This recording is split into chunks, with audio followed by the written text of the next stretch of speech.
शांताकारं भुजंगशयनं पद्मनाभं सुरेशं विश्वाधारं गगनसदृशं मेघवर्णं शुभांगं लक्ष्मीकान्तं कमलनयनं योगिभिर्ध्यानगम्यं वंदे विष्णु भवभयहरं सर्वलोकैकनाथं। मंगलम भगवान विष्णु मंगलम गरुड़ध्वज मंगलम पुंडरीकाक्ष मंगलाय तनोहरि। ओम नमो भगवते वासुदेवाय। आज का दिन आप सभी के लिए मंगलमय हो। आज माघ महीने का 24वां दिन है। आइए सुनते हैं माघ मास कथा का 24वां अध्याय।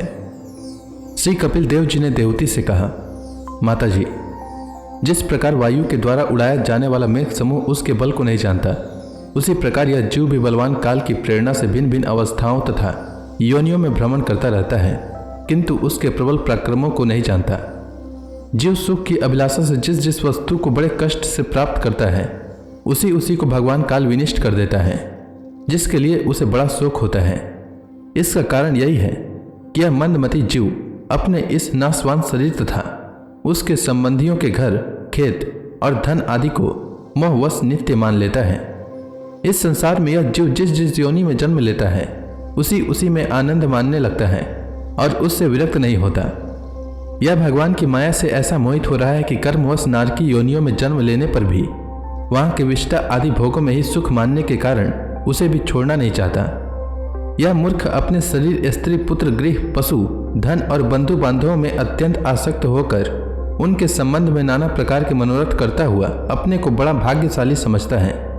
इनके पालन पोषण की चिंता से इसके संपूर्ण अंग जलते रहते हैं, तथापि दुर्वासनाओं से दूषित हृदय होने के कारण यह मूढ़ निरंतर इन्हीं के लिए तरह तरह के पाप करता रहता है। स्त्रियों के द्वारा एकांत में संभोग आदि के समय प्रदर्शित किए हुए कपटपूर्ण प्रेम में तथा बालकों की मीठी मीठी बातों में मन और इंद्रियों के फंस जाने से गृहस्थ पुरुष घर के दुख प्रधान कपटपूर्ण कर्मों में लिप्त हो जाता है। उस समय बहुत सावधानी करने पर भी यदि उसे किसी दुख का प्रतिकार करने में सफलता मिल जाती है, तो उसे ही वह सुख सा मान लेता है। जहाँ तहाँ से भयंकर हिंसा वृत्ति के द्वारा धन संचय कर यह ऐसे लोगों का पोषण करता है जिनके पोषण से नरक में जाता है। स्वयं तो उनके खाने पीने से बचे हुए अन्न को ही खाकर रहता है। बार बार प्रयत्न करने पर भी जब इसकी कोई जीविका नहीं चलती, तो यह लोभवश अधीर हो जाने से दूसरे के धन की इच्छा करने लगता है। जब मंद भाग्य के कारण इसका कोई प्रयत्न नहीं चलता और यह मंद बुद्धि धनहीन होकर कुटुंब के भरण पोषण में असमर्थ हो जाता है, तब अत्यंत दीन और चिंतातुर होकर लंबी लंबी सांसें छोड़ने लगता है। इसे अपने पालन पोषण में असमर्थ देखकर वे स्त्री पुत्रादि इसका पहले के समान आदर नहीं करते। जैसे कृपण किसान बूढ़े बैल की उपेक्षा कर देते हैं, फिर भी उसे वैराग्य नहीं होता। जिन्हें उन्हें स्वयं पाला था, वही अब उसका पालन करते हैं।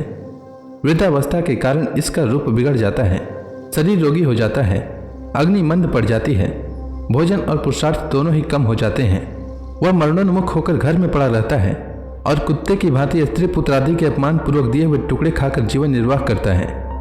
मृत्यु का समय निकट आने पर वायु के उत्क्रमण से इसकी पुतलियां चढ़ जाती है। श्वास प्रवास की नालियां कब से रुक जाती है। खांसने और खांस लेने से भी इसे बड़ा कष्ट होता है तथा कफ बढ़ जाने के कारण कंठ में खुरखुराहट होने लगती है। यह अपने शोकातुर बंधु बांधवों से घिरा हुआ पड़ा रहता है और मृत्यु पास के वशीभूत हो जाने से उनके बुलाने पर भी नहीं बोल सकता। इस प्रकार जो मूढ़ पुरुष इंद्रियों को न जीत कर निरंतर कुटुंब पोषण में ही लगा रहता है, वह रोते हुए स्वजनों के बीच अत्यंत वेदना से अचेत होकर मृत्यु को प्राप्त होता है। इस अवसर पर उसे लेने के लिए अति भयंकर और रोष युक्त नेत्रों वाले जो 2 यमदूत आते हैं, उन्हें देखकर वह भय के कारण मलमूत्र कर देता है। वे यमदूत उसे यातना देह में डाल देते हैं और फिर जिस प्रकार सिपाही किसी अपराधी को ले जाते हैं, उसी प्रकार उसके गले में रस्सी बांधकर बलात् यमलोक की लंबी यात्रा में उसे ले जाते हैं। उनकी घुड़कियों से उसका हृदय फटने और शरीर कांपने लगता है। मार्ग में उसे कुत्ते नोचते हैं। उस समय अपने पापों को याद करके वह व्याकुल हो उठता है। भूख प्यास उसे बेचैन कर देती है तथा घाम, दावानल और लुओं से वह तप जाता है। ऐसी अवस्था में जल और विश्राम स्थान से रहित उस तप्त बालुका में मार्ग में जब उसे एक पग आगे बढ़ने की भी शक्ति नहीं रहती, यमदूत उसकी पीठ पर कोड़े बरसाते हैं। तब बड़े कष्ट से उसे चलना ही पड़ता है। वह जहाँ तहाँ थक कर गिर जाता है, मूर्छा आ जाती है, चेतना आने पर फिर उठता है। इस प्रकार अति दुखमय अंधेरे मार्ग से अत्यंत क्रूर यमदूत उसे शीघ्रता से यमपुरी को ले जाते हैं। यमलोक का मार्ग 99,000 योजन है। इतने लंबे मार्ग को 2 या 3 मुहूर्त में तय करके वह नरक में तरह तरह की यातनाएं भोगता है।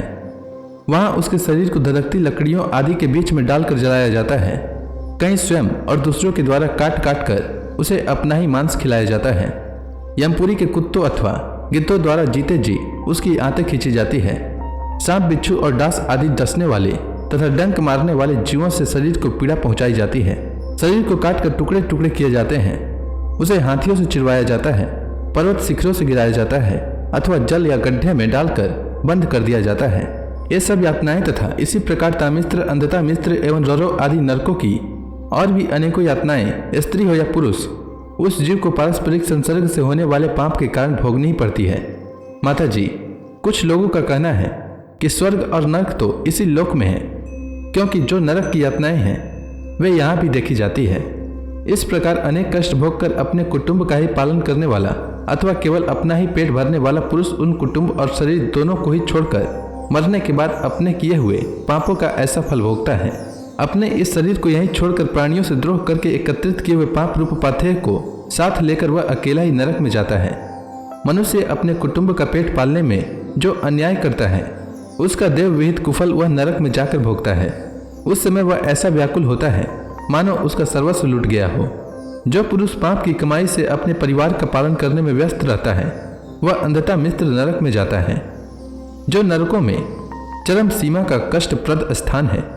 मनुष्य जन्म मिलने के पूर्व जितने भी यातनाएं हैं तथा शुकर कुकुर आदि योनियों के जितने कष्ट हैं उन सब को क्रम से भोग कर शुद्ध हो जाने पर वह फिर मनुष्य योनि में जन्म लेता है। तो इसी के साथ यह अध्याय समाप्त हुआ। इसके आगे की कथा मैं कल के अध्याय में सुनाऊंगा। तब तक के लिए भगवान हरि का नाम लेते रहें। तो प्रेम से बोलिए भगवान विष्णु की जय, श्री कृष्ण भगवान की जय, लक्ष्मी माता की जय, तुलसी माता की जय, समस्त देवी देवताओं की जय।